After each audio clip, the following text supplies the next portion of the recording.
Bismillah walhamdulillahi assalatu wassalamu ala rasulillah amma ba'd rabbi shrah li sadri wa yassir li amri wahlul 'uqdatam min lisani yafqahu qawli.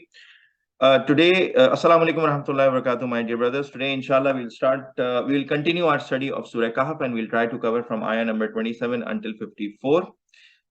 Quickly start with the actions from previous class. Number one was do righteous deeds to get best everlasting reward. This is the definition that Allah SWT explained to us. A believer always does the righteous things and then Allah SWT provides them best everlasting reward. That will continue with us, and we should continue to pray to Allah subhanahu wa ta'ala so that we enter heaven and paradise based on Allah subhanahu wa ta'ala's blessings.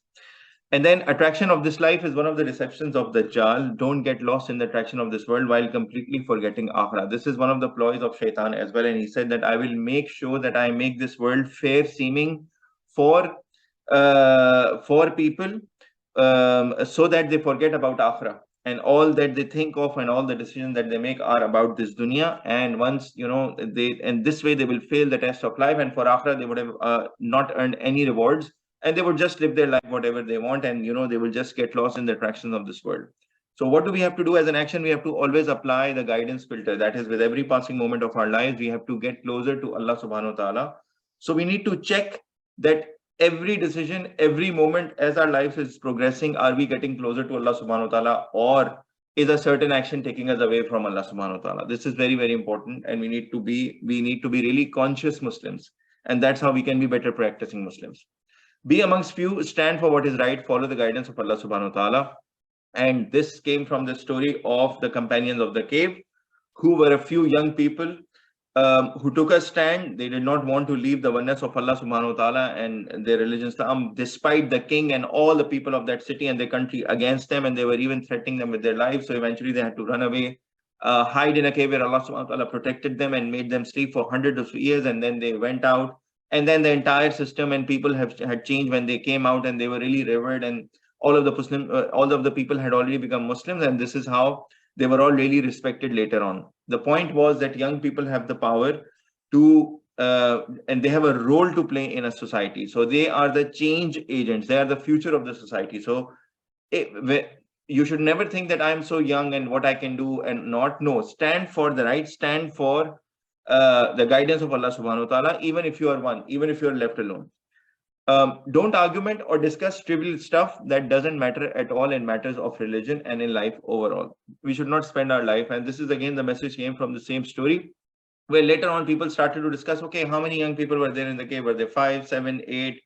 And one was their dog and all of that. Allah subhanahu wa ta'ala is saying, focus on the knowledge that is being shared with you in the Holy Quran. Take it as a lesson, learn from it. Don't get into trivial stuff. Okay, what will happen if that is happen and this happens? Don't start.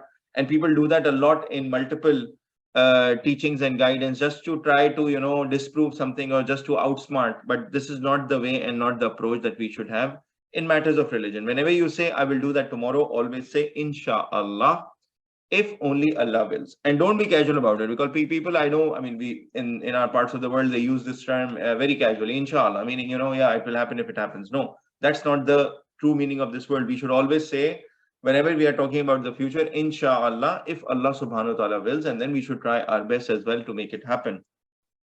Starting today's lesson, A'udhu billahi minash shaitanir rajeem, Bismillahir rahmanir rahim.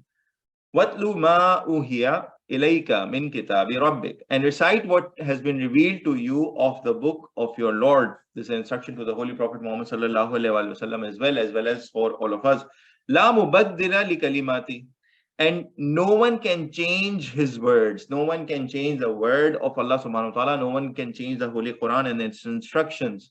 Walan tajida min dunihi multahada, and never you will find besides him a refuge. Now Allah subhanahu wa ta'ala is saying here, none can change his word, meaning no one will be able to change this word. And I'm sure you guys will agree with me that a lot of people would have tried it. A lot of people there in the Quraysh and everyone, they were masters linguistics of Arabic language. So they would have really tried to even change and twist. And we knew that they were using and they were trying to do that as well. But Allah subhanahu wa ta'ala is saying no one can change his words.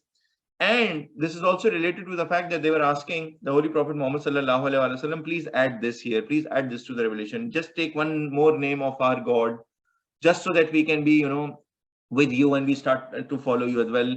take a couple of things from us. We are ready to listen for a few things from you. Allah subhanahu wa ta'ala is saying, no, this revelation is absolute, and this will be revealed in its entirety in the original form. And Allah subhanahu wa ta'ala is also guiding the Holy Prophet Muhammad sallallahu alaihi wasallam that none of the words can be changed or anything. And of course, I mean, he himself, Muhammad sallallahu alaihi wasallam, would never do that. So there is a lesson in this for us as well. And I just wanted to ask you guys, whatever comes to your mind, you can answer. The Quran cannot be changed. This is a fact. And the words and all the details in the Quran, even the single letter or the signs that are on top of it, they have not changed since 1400 years, since it was revealed to the Holy Prophet Muhammad sallallahu alaihi wasallam. However, the question is, the Quran cannot be changed. Why do you think the Quran cannot be changed? Who will answer? Anything that comes to your mind. Why Quran cannot be changed?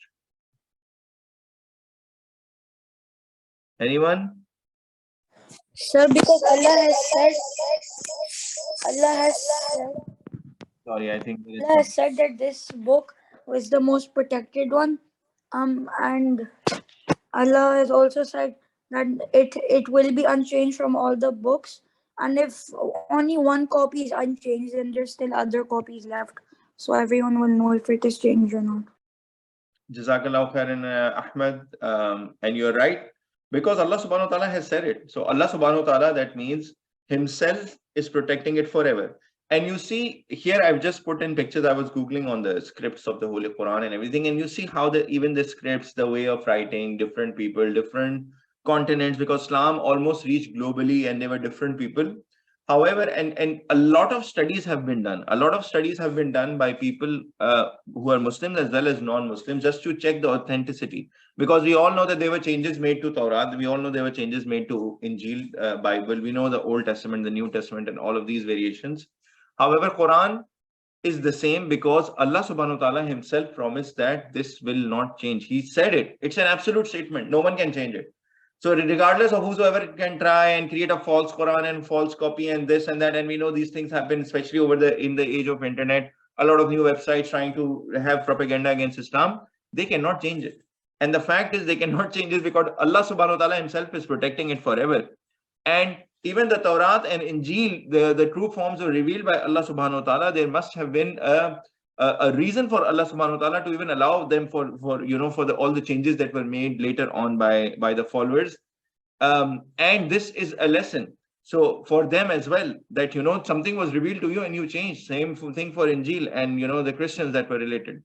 So here now the Muslims, and since Allah subhanahu wa ta'ala completed his entire message in this last book by the last Prophet Muhammad sallallahu alaihi wasallam, so this entire guidance that is captured in the Holy Quran and the Sunnah and the Hadith of the Holy Prophet Muhammad sallallahu alaihi wasallam, this cannot change because Allah subhanahu wa ta'ala will not allow it to change. Already the last prophet came, and now no other prophet will come so that he can make a correction or say no. If let's say people make changes after that, then he can come and he can say, just like even Isa alayhi salam, before Injil was revealed, he started to challenge the rabbis of Jews and those people who were using the false version of Torah, because he was challenging. Allah subhanahu wa ta'ala revealed to him what was the true version, and that's why they became his enemies. So now with the last prophet Muhammad sallallahu alaihi wasallam, there is no other prophet who is coming in, and which is why Allah subhanahu wa ta'ala is protecting this entire, and the message has been completed, so there is not even a need of any other prophet to come, and which is why Allah subhanahu wa ta'ala is protecting now this guidance and his message forever. Now this also means that we shouldn't try to change Quran's words and instructions. Now that is something that Allah subhanahu wa ta'ala is protecting. Now I'm coming to the practical implementation, because when people start discussing things about Islam, a lot of the time people start to think from their own logic. Yes, this is mentioned, but I think it was said this, so you can do this, it's okay. And people are talking about each other, amongst each other, that yes, I mean, I'm a very good practicing Muslim, but this one thing, and then the other person is saying no, I think it was said because of. No, we cannot apply our own logic. The guidance is as it is. So another way we can read the previous ayah and learn from it is that we should also, in our interpretation of Quran, not try to change the original thing. We should understand it directly and not try to apply our logic, because the issue with logic is that it is limited to our own knowledge and our own brain power. Someone has more knowledge, someone is more smart, less smart, all of this. So we cannot apply this from our own knowledge. While Quran is coming from Allah subhanahu wa ta'ala, who has the absolute knowledge and he's the most knowledgeable.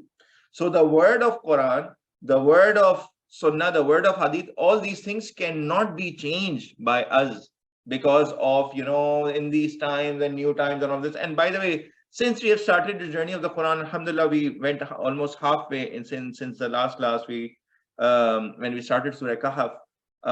We know all of the discussions, all of the stories are so much relevant to today's time. So whenever we feel like, this thing and that logic, and maybe it was for that time, no, it's not like that. Let's try. So the same ayah, the meaning, of course, the word will not change, Quran will not change, because that's how Allah SWT is preserving it.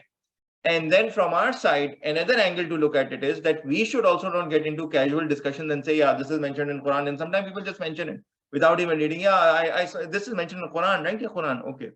And if they are challenged, where do I don't remember, and maybe I'll have to look for it and all this. No. So even in our conversations, we have to be really cautious. We have to build our understanding.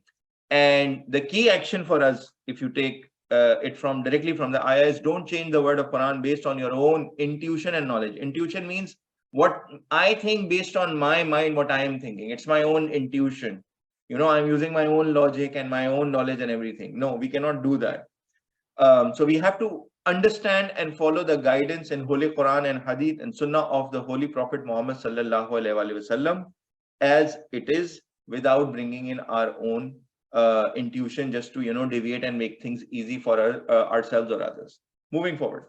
وَاصْبِرْ نَفْسَكَ مَعَ الَّذِينَ يَدْعُونَ رَبَّهُمْ بِالْغَدَاةِ وَالْعَشِيِّ يُرِيدُونَ وَجْهَهُ وَلَا تَعْدُ عَيْنَاكَ عَنْهُمْ.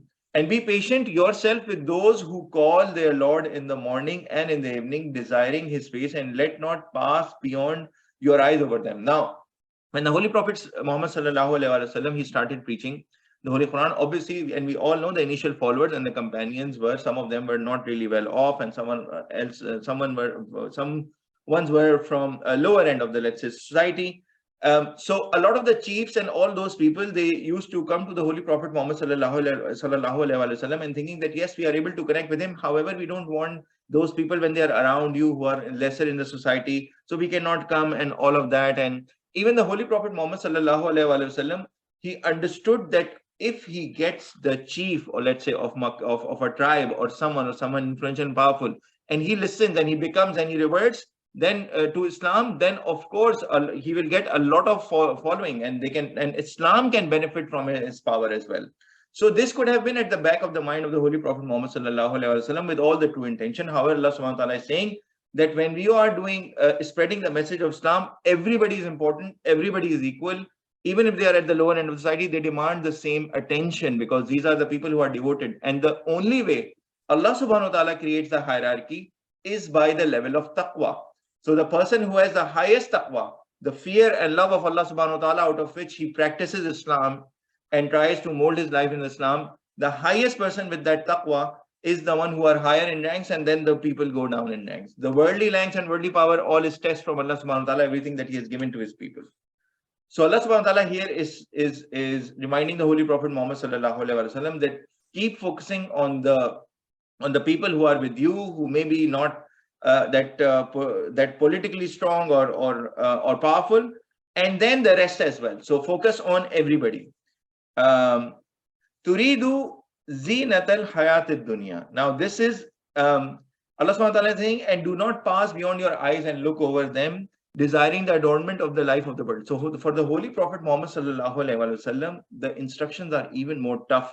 So even though he would be thinking of, okay, if I get the chief, Islam will become more powerful and everything else, not that he's desiring anything from himself, but still Allah subhanahu wa ta'ala is mentioning it to give all of us a lesson that even that good intention of the Holy Prophet Muhammad sallallahu alaihi wasallam to bring powerful people to Islam, as well as, he was catering for his companions, that Allah subhanahu wa ta'ala is saying can be seen as, because Islam came to demolish this system and ranking of people. Of course, there will be hierarchy in the society. Of course, there will be people who are, let's say, given some powerful ranks, and there will be people who are, let's say, the lower class, or let's say who would be performing some labor or service actions and all of these things, and they will have those sort of jobs. However, when it comes to dawah and when it comes to the message of Islam, all of the people are equal. And all of the people are equal. All of them are going through their own test. Someone who has power, wealth, knowledge, they are being tested what they will do with it. Someone who has less is being tested if they will do, if they will have patience or not. So here, this is the was the intention of the message. وَلَا تُطِعْ مَنْ أَغْفَلْنَا قَلْبَهُ عَنْ ذِكْرِنَا وَاتَّبَعَ هَوَاهُ وَكَانَ أَمْرُهُ فُرَطًا. Furuta. Okay, so pass beyond your eyes over them, desiring the adornment of the life of the world, and do not obey whom we have made heedless of his heart of our remembrance, and follow his desires, and his in his affairs that person is in excess. I just got a prompt, I think, from Zoom. I will quickly disconnect and reconnect, because otherwise the class will end. I just need to check what's the issue. So I will just quickly disconnect and reconnect in the class so that we can continue on our we can continue the class. Apologies for the disturbance. Just allow me to disconnect and then I'll connect back.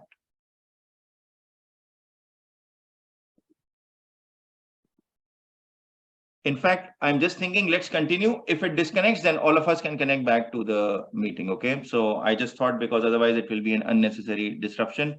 It's showing that it may end in 10 minutes, the class. So in case we disconnect from this class, we will restart the meeting and we will reconnect again. And then later on, I can check what's the issue, because I don't know, it's just allowing 30 minutes.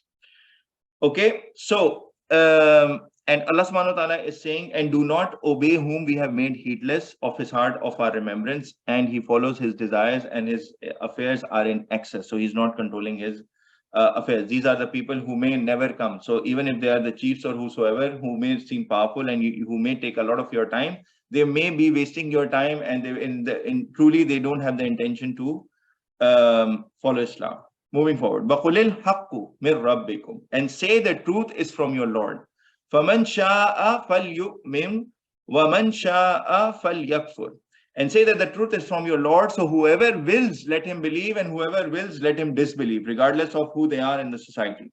إِنَّا أَعْتَدْنَا لِلظَّالِمِينَ نَارًا, indeed we have prepared for the wrongdoers a hellfire, a fire, أَحَاطَ بِهِمْ سُرَادِقُهَا, and that will surround its walls with fire. So that is the place that Allah SWT has created. وَإِنْ يَسْتَغِيثُوا يُغَاثُوا بِمَاءٍ كَالْمُهْلِ يَشْوِي الْوُجُوهِ بِئْسَ الشَّرَابُ وَسَاءَتْ مُرْتَفَقًا, and if they call for relief, they will be relieved with water like molten brass, which scalds the faces. Rest is the drink, and evil is the resting place. So it's like, this is the most severe punishment that one can ever get. It's like molten metal that will be thrown on their face, and eventually, it will burn on their faces. And there will be a wretched drink. There will be a very similar drink that will burn all the way down.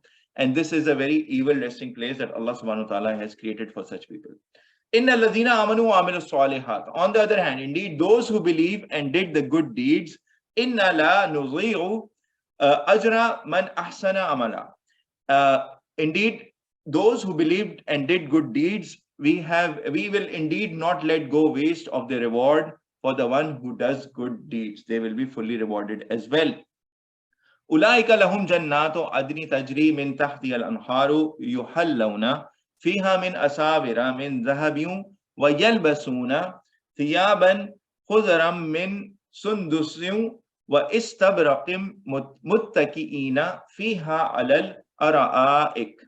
Those for them are the gardens of Eden, flows from underneath the rivers. They will be adorned therein with bracelets of gold, and will wear garments green of fine silk and heavy brocade, reclining therein on adorned couches. Excellent is the reward, and good is the resting place. So these are the people who will get rewarded from Allah subhanahu wa ta'ala.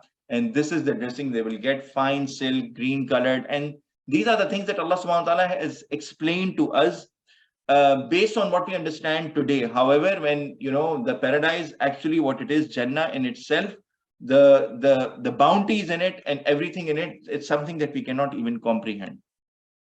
Moving forward, وَاضْرِبْ لَهُمْ مَثَلَ الرَّجُلَيْنِ جَعَلْنَا لِأَحْدِهِمَا جَنَّتَيْنِ مِنْ عَنَابٍ وَحَفَفْنَاهُمَا بِنَخْلٍ وَجَعَلْنَا بَيْنَهُمَا زَرْعًا.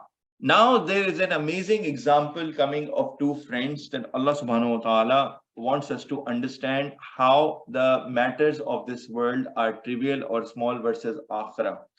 So this is an amazing story. We will go through the story, inshallah, and I have tried to summarize, and there are almost 10 actions coming out of this amazing one story. Of course, we can continue to get a lot of learnings and actions from Quran. And if you continue to think about things in the Quran, you can continue to find different angles. However, right now, we will try our best to go through the story and see and try to capture most of the actions in the limited time that we have. So let's start. We still have about 4 minutes remaining in the meeting time. In case it disconnects, let us all reconnect back onto the new meeting, and I'll check what the issue is, inshallah, from next class. Moving forward. Kiltal jannataini atat ukulaha walam tazlim minhu shay'a. Each of the two gardens brought forth, and set forth to them the example of two men. We provided for one of them 2 gardens of grapes, and we bordered them with date palms, and we placed both of them crops in between. So there were palm trees, and the garden of grape is really delicate. So when you are doing this, especially when where the grapes are harvested, that place is really, it's delicate. The plant is delicate and the grape is delicate. So the way Allah subhanahu wa ta'ala is explaining it, there were 2 gardens, and these were all the grapes, the grape farms, the delicate grape farms, and Allah subhanahu wa ta'ala protected it from all sides with date palm trees. So these were also cornered off in order to protect them. So this was an amazing garden. And then, in between, kiltal jannataini atat ukulaha walam tazlim minhu shay. Each of the 2 gardens brought forth its produce and not did wrong of it anything. So the gardens were working on full capacity. So there are 2 companions. One of them is the owner of these 2 gardens. And within those 2 gardens, وَفَجَّرْنَا خِلَالَهُمَا نَهْرًا, and we caused to gush forth within them a river. So imagine a natural irrigation system from Allah subhanahu wa ta'ala as well. 2 gardens of grapes, very delicate, protected by date palm trees all across. In between them is a river and a natural irrigation system that Allah subhanahu wa ta'ala. And Allah subhanahu wa ta'ala created those gardens, right? So imagine the perfection within those gardens. And then obviously there is a lesson to be learned out of this story as well. So out of the 2 friends, one of the friend is owning such gardens, and you can imagine the number of people he would have, the labor he would have, and everything else. So this is a guy who's really well off, and he's owning these 2 gardens. Amongst them, there is a river. They're protected by date palm trees, and they are working on their full 100% capacity. So there was not any piece of land that was not productive and bearing fruit, because that's the ultimate benefit from any garden or any place where you want to cultivate fruits, right? So this was sort of like a perfect garden. وَكَانَ لَهُ سَمَرٌ, and was for him fruit. So this was fully bearing fruits. فَقَالَ لِصَاحِبِهِ وَهُوَ يُحَاوِرُهُ أَنَا أَكْثَرُ مِنْكَ مَالًا وَأَغَزُّ نَفَرًا. And so one of them, the owner himself, he said to his companion while he was talking to him, I am greater than you in wealth and stronger in men. So now this guy is talking with his friend, and in a way he's trying to mention that, look at my garden, I'm better than you, and look at the number of people that I've employed and everything. He may have said that directly, or he may have said that indirectly. These conversations can also be indirect in messages as well. وَدَخَلَ جَنَّتَهُ وَهُوَ ظَالِمٌ لِنَفْسِهِ. And he entered in his garden while he was unjust to himself. This is a very important point. So he entered in his garden while he was unjust to himself. And why Allah SWT is saying he was unjust to himself? because he entered in that arrogance. And because if you want to do justice to yourself, you would do whatever is good for you in this world and in the hereafter. And we know the guidance from Allah subhanahu wa ta'ala, don't be arrogant. If a person is arrogant, he's being cruel to himself, not the other person. He's actually being cruel to himself while he's saying this and being arrogant. And he entered in his garden while he was unjust to himself. He said, I don't think that this will ever perish. I mean, look at this. This is amazing. This is the best setup I have. Protected by date palms, river gushing forward. My garden is producing to its maximum capacity. And, look, I don't think it will ever go away.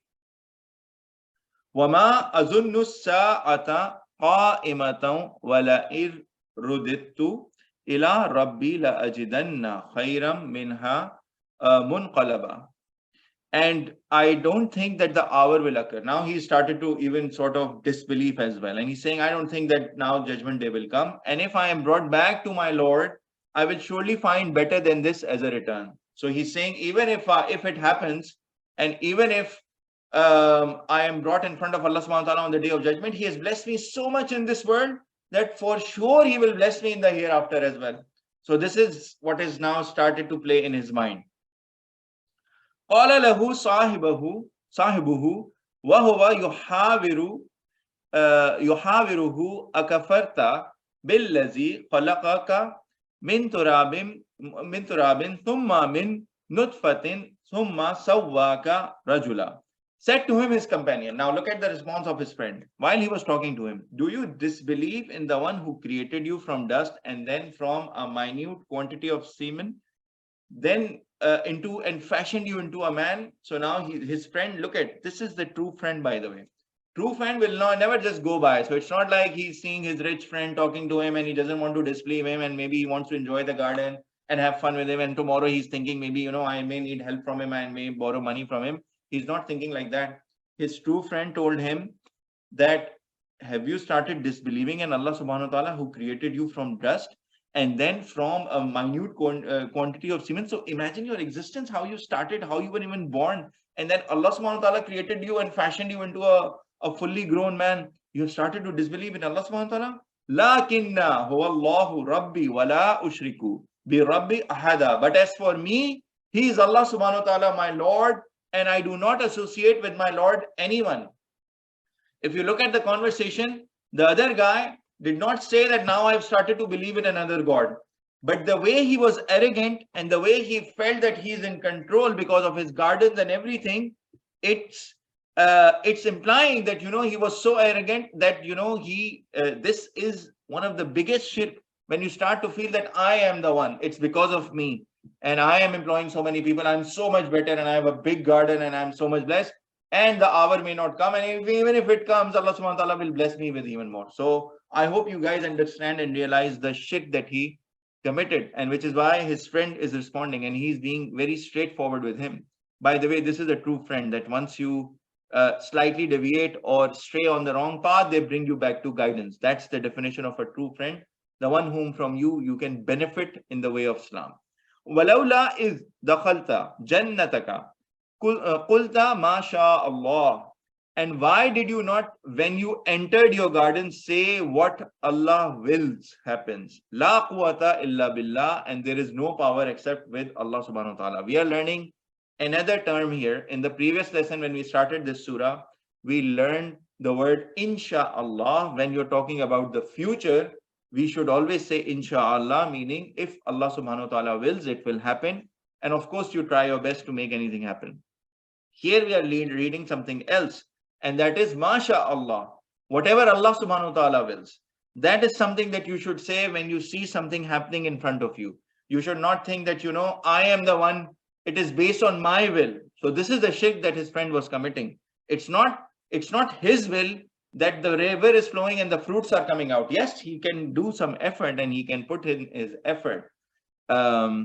And he can, sow the seeds, he can give water and everything else. But it is the will of Allah subhanahu wa ta'ala that those gardens were created, which is why his friend is advising him that you should, apologies, I think, that you should have said when you entered, Masha Allah, la quwwata illa billah, meaning that there is no power except with Allah subhanahu wa ta'ala. In tarani ana aqalla minka ma law wa walada. If you see me lesser than you in wealth and children, فَعَسَى Rabbi, it may be that my Lord أَن يُؤْتِيَنِي خَيْرًا مِّن جَنَّتِكَ, will give me better than your garden. So he's saying, don't become arrogant. Situations can change in life. Look at the honesty and integrity of the friend. He's never thinking about that, he's so much, powerful and he's so rich, maybe I can benefit from the future. No, he's just trying. And by the way, at that point in time, the garden is flourishing, the friend is strong in front of him and everything. So he's saying that, for Allah subhanahu wa ta'ala, it is so easy that he can give me better than your garden. وَيُرْسِلَ عَلَيْهَا حُسْبَانًا مِنَ السَّمَاءِ فَتُصْبِحَ صَعِيدًا زَلَقًا. He can give me better than your garden and will send upon it a calamity from the sky, then it will become a slippery ground. So just like, when the soil is rich, it is a bit soft. That's the soil that you cultivate on, and this soil is soft to take on the seed, and it has all the nutrients and everything. So he's saying it is very easy for Allah subhanahu wa ta'ala to turn this all, to bring a calamity from the sky, and this turns all into dust and turns into a slippery, hard, flat, rocky surface that cannot cultivate. It's all the will of Allah subhanahu wa ta'ala. أو يصبح ماؤها غورا فلن تستطيع lahu talaba, or will become its water sunken, so never you will be able to find it. The rivers can dry up, and we know this is a reality. Rivers do dry up in the world, and they may change course. So it may happen that now the water will get sunken and you won't be able to find it even, and then what will you do about it? وَأُحِيطَ بِثَمَرِهِ فَأَصْبَحَ يُقَلِّبُ كَفَّيْهِ عَلَى مَا أَنْفَقَ فِيهَا وَهِيَ خَاوِيَةٌ عَلَى عُرُوشِهَا وَيَقُولُ يَا لَيْتَنِي لَمْ أُشْرِكْ بِرَبِّي أَحَدًا. And were surrounded his fruit, so he began twisting his hands over what he had spent on it, while it had collapsed on its trellises. And he said, oh, I wish I had not associated with my Lord anyone. So what happened is, all the palm trees and the date trees which were meant to protect, wind came in and they all crashed on the grape seeds, and the entire farm was ruined and everything fell on each other, and it looked like that, everything had collapsed. And now the first person, the first friend, he realized, who was the owner of the garden, and he said, oh, I wish I had not associated anyone with my Lord, not even myself, which is why the story started by when Allah SWT said that he was being unjust. He did not do justice to his own self. He was being cruel to his own self while becoming arrogant. And he's saying, oh, I wish I had not associated anyone with my Lord. وَلَمْ تَكُنْ لَهُ فِئَةٌ يَنْصُرُونَهُ مِنْ دُونِ اللَّهِ وَمَا كَانَ مُنْتَصِرًا.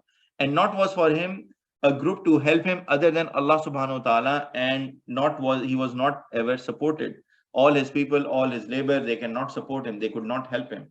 The only help came from Allah subhanahu wa ta'ala. These gardens were established in the first place by the will of Allah subhanahu wa ta'ala, and when he was entering them, he forgot. It's similar to these days, people have businesses and empires, and they go up and they take powerful roles, they become this and that, and they think, I am self-made, it's my hard work, I'm the one who's doing this. Look at my factory, we had 1 unit and we had 10 units and now we have 20 units. So there is a lesson to all those people whom Allah subhanahu wa ta'ala has blessed in this world, that they should not be arrogant, because if Allah subhanahu wa ta'ala takes things away, then there is no helper or protector, and there is no support that they can find. Hunalikal walayatu lillahil haq.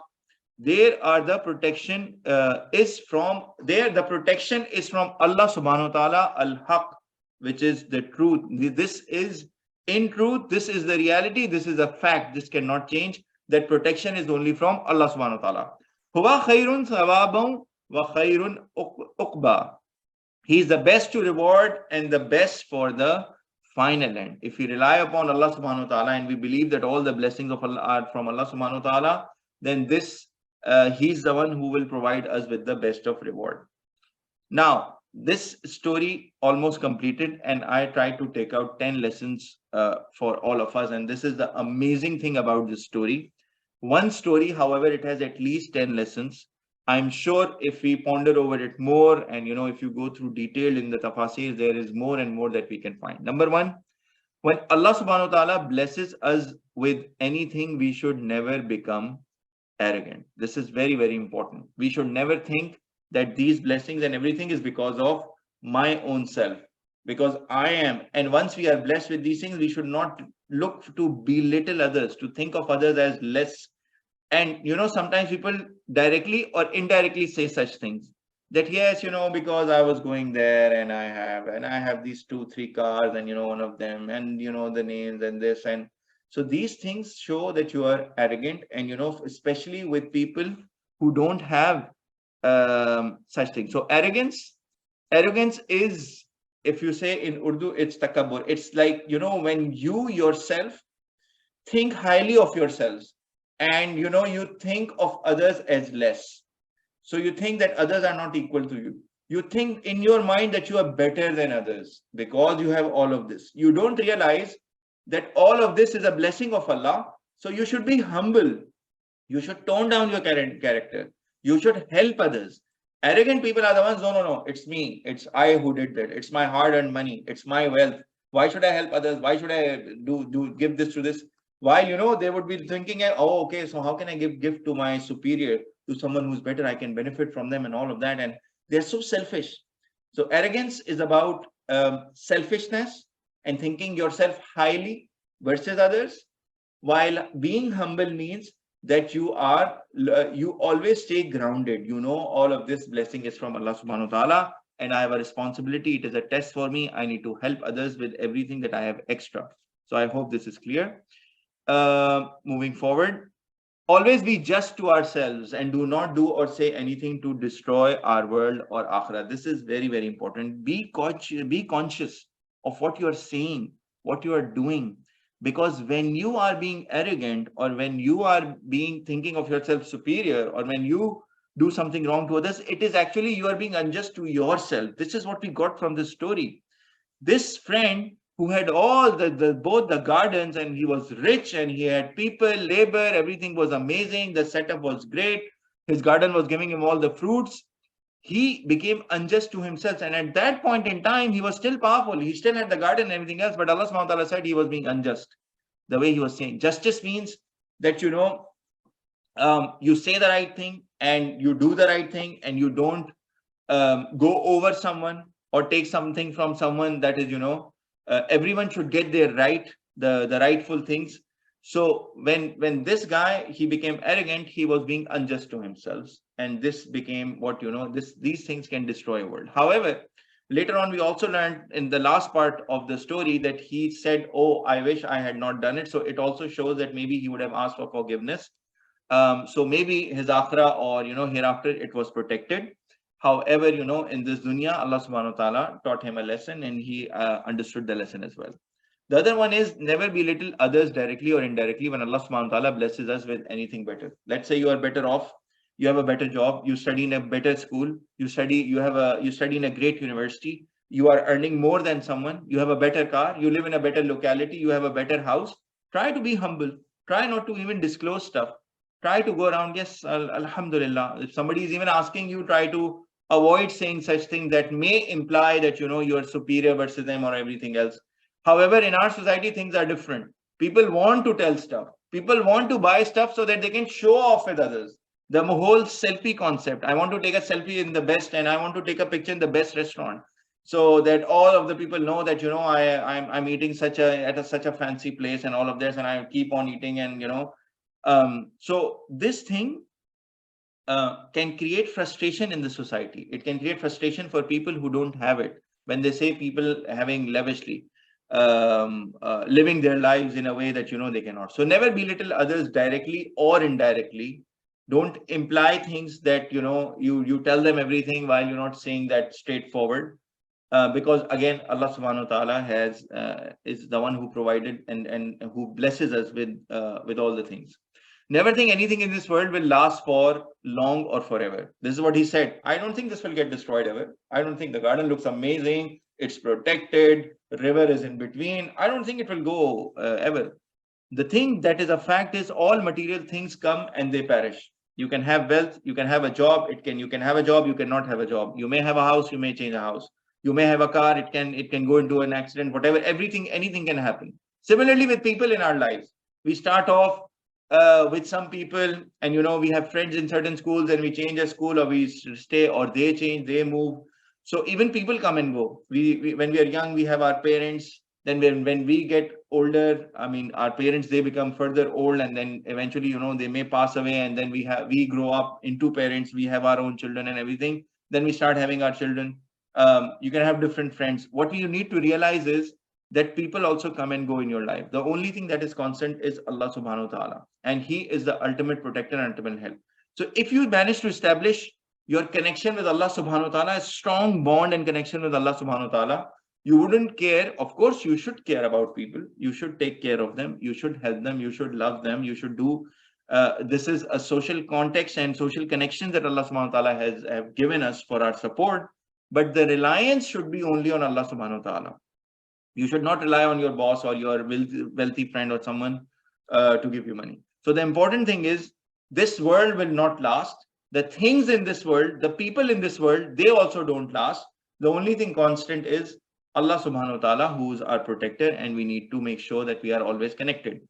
Never think that if we are doing great or we are well off in this world, then automatically Allah subhanahu wa ta'ala will bless us in the hereafter as well.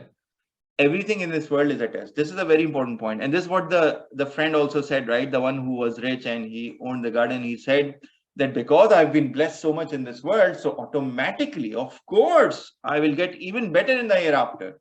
There's no way. I mean, of course, Allah subhanahu wa ta'ala loves me here and everything. No, we need to realize that this life is a test. Everything that you have been given, you will be asked what you did with it. So your wealth, your knowledge, your capability, your youth, your time, everything, where are you spending all of this? This is a test. For those people who have, it is a test. When this is taken away from people, or when they enter into a tough situation, then of course it's a test of their patience, if they'll be patient. All the time human beings are being tested.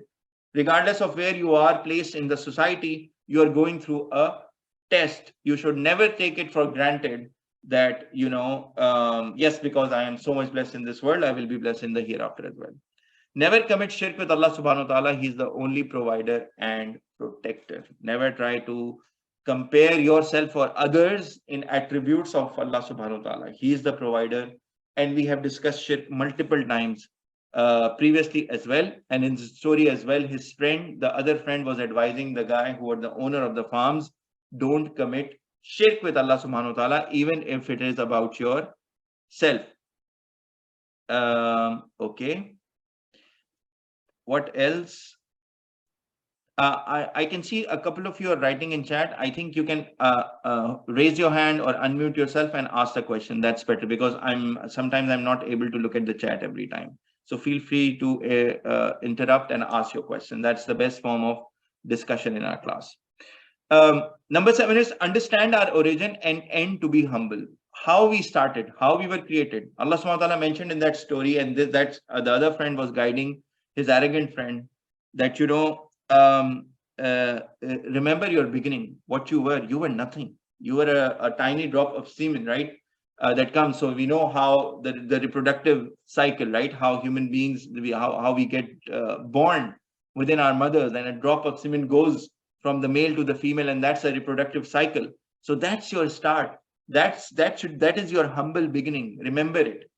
And eventually we all die, leaving behind everything this is in this world. So this is our end. Regardless of how many gardens you own, regardless of how many cars, wealth, houses, businesses, factories, eventually you will get old and you will die. There is no one in this earth who can say, I've been living for 10,000 years and I still am enjoying my life, and I never I'm still young and I did not die. No, this is a reality for all people, all religion, everyone, that death is a reality. So this is the end. And the start, we know, is a drop. So if you look at this, you should stay humble. This reality should keep us humble as well. Always say, Masha Allah. If Allah subhanahu wa ta'ala wills, La quwwata illa billah. There is no power except with Allah subhanahu wa ta'ala. Number 9, life doesn't always remain the same. We are tested with good times and tough times as a test. Thank Allah subhanahu wa ta'ala in good times and have patience and pray during tough times. Finally, two friends always guide each other, especially when one of them is straying to the wrong path. A friend will never get you away from Allah subhanahu wa ta'ala. A friend, a true friend, will get you closer to Islam and closer to Allah subhanahu wa ta'ala. Regardless how bad is the truth, they will tell you the truth. And regardless of how you feel, and that's how you realize, and this is the value of a true friend. If your friends are telling you, no, forget about it, I mean, come on, yeah, we'll pray, let's just continue while playing the game, or yeah, I mean, let's go and watch cinema, let's go to this party, let's go to this and that, let's watch this together, and who's watching and all of this, they are taking you away from Allah subhanahu wa ta'ala, which is why the guidance filter is very important. Even we need to apply the guidance filter to the people whom we are meeting, who the people are our friends, are our friends getting us closer to Allah subhanahu wa ta'ala or away from Allah subhanahu wa ta'ala. In this case, what did the friend try to do? He tried to get the original friend back on track. He tried to remind him, who is our Lord, stay humble, anything can happen, up and downs are from Allah subhanahu wa ta'ala, don't be arrogant, all of these things. And these were not nice things to say, of course, but he said it because he truly wanted the other person and his friend to realize. So these are the 10 lessons that I captured from the story, and I hope, I mean, if you guys can revise it, I will share the recording of the class and you can take the snapshot. Make sure that you remember them. These are jewels of lessons for us to follow in our lives. Moving forward.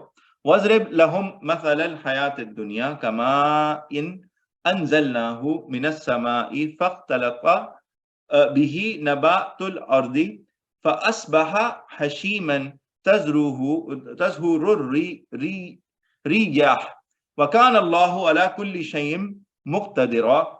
And present to them the example of the life of the world like water, which we send down from the sky, then mingles with it the vegetation of the earth, and then becomes dry stalks, and it is scattered by the winds. And Allah subhanahu wa ta'ala is all able, and He has power over everything. Just like rain falls, a garden blossoms, and then those plants turn green, then they turn brown, wind comes and sweeps them away. This is like this life. This is us as well. This is our journey of life, by the way. When we are young, we are fed, then we grow up, we are powerful in the blooming in our youth, all green, then we start to sag and age and turn brown, and eventually we all die, and we are swept away and then in sand. So this is the reality of this world. Don't give this world more than its due. Think about akhirah as well, and all your decisions should not be about benefiting from this world, but also akhirah.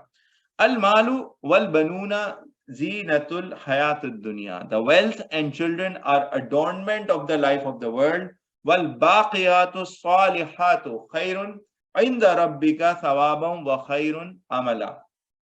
But the enduring things are good deeds that are better and near to your Lord for reward and better for hope. Allah SWT will not ask you, okay, what job did you did? When did you get promoted? What was your salary? When you retired, you were not a CEO, or you're not a director, you were not a senior manager, you were not a factory manager, you were not a marketing, whatever, you're not a financial this. No, these are the questions that will not get asked. These are just the ways for us, a means for us to live this life. What will remain are the good deeds that all of us do, right? So this is what Allah SWT is saying. This is the best, and their reward is based on whosoever did the good deeds. All of the other things, the children, the wealth, and all of this is adornment of this world, is the beautification of this world. So don't get lost in it. This is the test as well for us. وَيَوْمَ نُسَيِّرُ الْجِبَالَ وَتَرَى الْأَرْضَ بَارِزَةً وَحَشَرْنَاهُمْ فَلَمْ نُغَادِرْ مِنْهُمْ أَحَدًا. And the day we will cause to move the mountains, and you will see the earth as a leveled plain, and we will gather them, and we will not leave behind from them anyone. This is the day of judgment that will happen. وَأُرِزُوا عَلَىٰ رَبِّكَ صَفًّا. And they will be presented before your Lord in rows. There will be rows and rows of people. لَقَدْ جِئْتُمُونَا كَمَا خَلَقْنَاكُمْ أَوَّلَ مَرَّةٍ. certainly you have come to us as we created the first time. All of them will be in rows. No one will be like, oh, I'm the king, so I need to be in the front row, or I was this, I was the prime minister, so I will be in a separate row. No, all of them will be gathered in a row. The only thing separating them will be taqwa of Allah subhanahu wa ta'ala, the love and fear, and how you became a better Muslim and a practicing Muslim. Bal zamtum allan naj'ala lakum maw'ida. Nay, you claim that we made you for you an appointment. So Allah subhanahu wa ta'ala is saying, you say and you claim that we have not made you for an appointment, that this will not happen. The day of judgment will not happen. And it's not like, so it's not like we are for a fixed time. We will continue to have fun in this world. No, it's not like this. There is a specific time that Allah subhanahu wa ta'ala has mentioned for everyone, which is the time of our life. And there's a specific time for this world. Eventually, all of this will be wrapped up on the day of judgment. And we will be standing in front of Allah subhanahu wa ta'ala in equal rows. وَوُزِعَ الْكِتَابُ فَتَرَى الْمُجْرِمِينَ مُشْفِقِينَ مِمَّا فِيهِ وَيَقُولُونَ يَا وَيْلَتَنَا مَا لِي هَذَا الْكِتَابِ لَا يُغَادِرُ صَغِيرَةً وَلَا كَبِيرَةً إِلَّا أَحْصَاهَا. And will be placed the book, and you will see the criminals fearful of what is in it. We will be given our book of deeds, and the criminals will be really fearing not to take it. And they will say, oh, woe to us, what is for this book? It doesn't even leave a small and not a great thing, except it has captured or enumerated everything. So in this book of deeds that we will be given in our hands, especially the criminals, they will be thinking, oh my God, it has not even left everything. And we know everything, every second is getting recorded. Every second is getting recorded. When somebody tells you nobody's watching, let's do this. Or when shaitan puts this whisper, nobody's watching, let's watch this.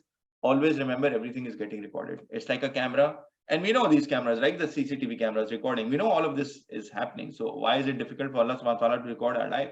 It can easily be recorded. So Allah subhanahu wa ta'ala has recorded the small thing and the big thing. And those people who will be criminals, they'll be thinking, oh my God, woe to us. What have we done? We did not know this level of detail. This is how it will be recorded.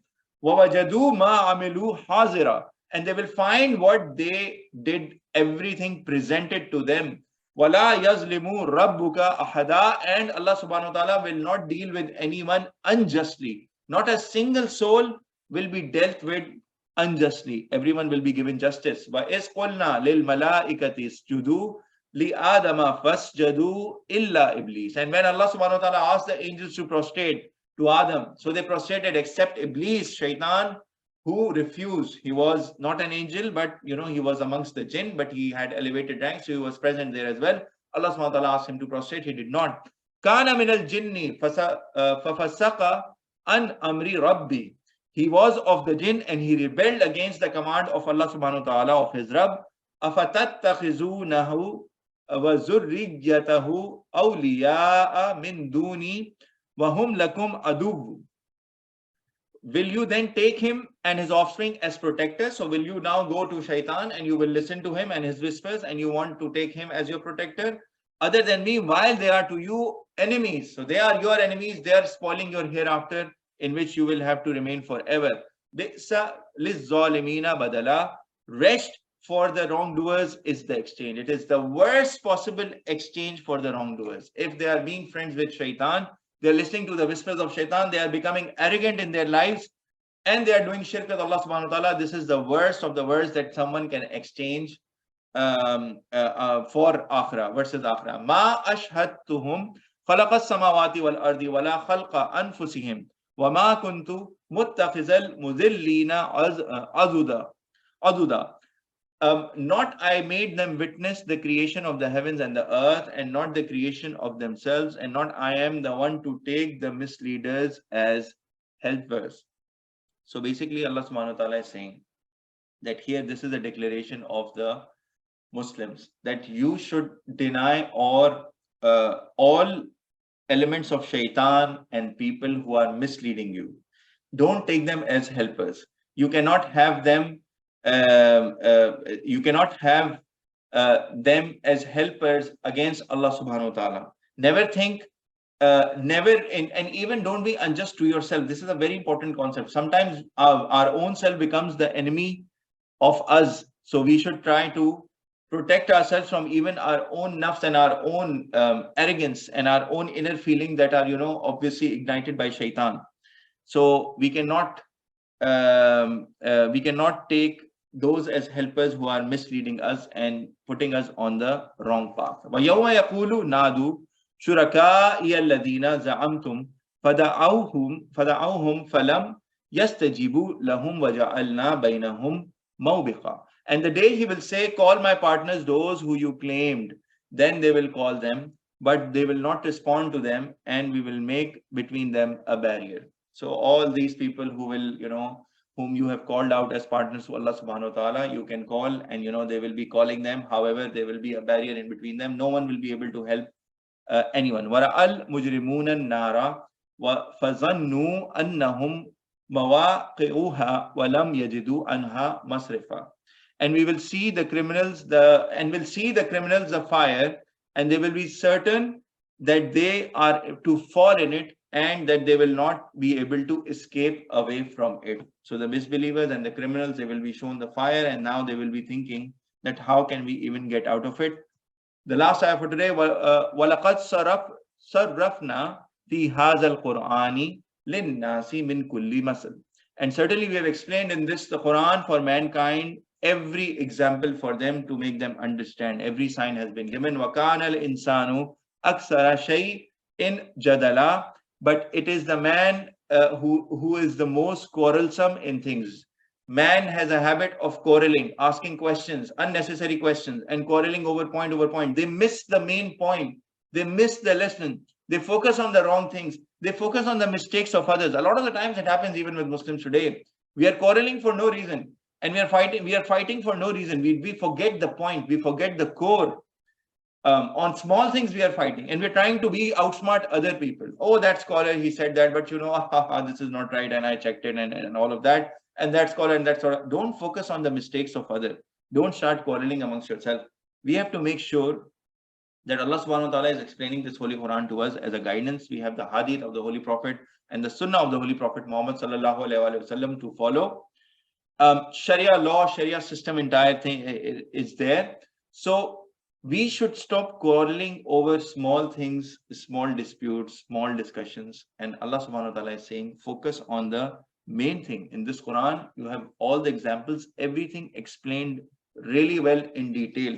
So if you go through the Tafsir, if you go through the Hadith and the Sunnah of the Holy Prophet Muhammad sallallahu alaihi wasallam, then easily you can stay on the right path and avoid this, quarreling and challenging and throwing and all of this. And obviously, this is also a message to the chiefs of Makkah and the Jews and the Christians who were there opposing the Holy Prophet Muhammad sallallahu alaihi wasallam, and they had just turned themselves off. And we'll see in the next lesson, in the following ayahs, how Allah subhanahu wa ta'ala is saying that they have been they're not able to see, they're not able to hear the true message. So this marks the end of today's lesson. Today we went through one action which was in the earlier part of the class, and then we went through almost 10 lessons from one story. So the lesson that we went through, don't change the word of Quran based on your own intuition and logic, because Allah subhanahu wa ta'ala said no one can change Quran, this word, this final message that has come as a guidance in the Holy Quran and has been preserved, also explained to us by the Hadith and the Sunnah of the Holy Prophet Muhammad sallallahu alaihi wasallam, who's the last prophet. So there is no other prophet coming in. So which is why Allah subhanahu wa ta'ala has completed the deen, the way of life for us, Islam. And now there is no addition needed, no other prophet needed, because this is now complete guidance. And which is why Allah subhanahu wa ta'ala also said that no one can now change it, because Allah subhanahu wa ta'ala himself is protecting. Another angle of looking at it is also that we should also not change the word of Quran based on our own intuition and our own logic. And we should refrain from sweeping statements by saying, yeah, this is mentioned in the Quran. No, don't do this. Why are you telling me this? This is not mentioned in the Quran. And people use these things casually without having the knowledge. So the action for us is to understand and follow the guidance in the Holy Quran and Hadith and Sunnah of the Holy Prophet Muhammad sallallahu alaihi wasallam in its purest form, in its entirety, in its completeness. We should not try to find easier ways and shortcuts and all of this, because our religion is so simple, and sometimes people use such words. Oh, Islam is so easy, and sometimes people complicate it. No, just understand in detail and then try to follow in its full spirit. And then we also went through the lessons, the 10 lessons. I will not go over them again. We are slightly over time.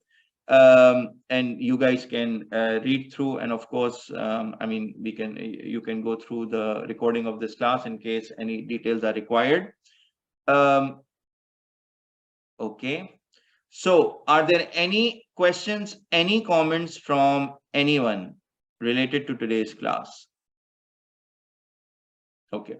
Subhanallahi wa bihamdihi, subhanakallahumma wa bihamdika, ashhadu an la ilaha illa anta, astaghfiruka wa atubu ilaik. Purity belongs to Allah subhanahu wa ta'ala, and all praise be to Him. Purity belongs to you, O Allah, and all praise be to you. I bear witness that there is none worthy of worship besides you. I beg forgiveness from you, and I repent before you. Assalamu alaikum wa rahmatullahi wa barakatuh, my dear brothers. Inshallah, we will connect same time next week.